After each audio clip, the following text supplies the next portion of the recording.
本港發現罕見嘅箔圓蝶，更加係香港蝴蝶史上首個紀錄。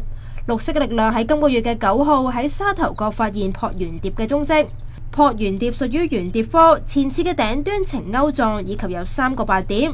頭近下唇嘅位置有個頭足足2倍咁長嘅唇鬚，外形就好似一個鳥圓咁，所以又叫做圓蝶或者係長鬚蝶。而今次發現嘅箔圓蝶有4隻腳，多數係雄性嘅成蟲。綠色力量指箔圓蝶曾經喺內地、台灣等地有紀錄，但係就係首次喺香港發現。不過綠色力量話，政府冇好嘅保育政策，專喺高生態價值地方大興土木。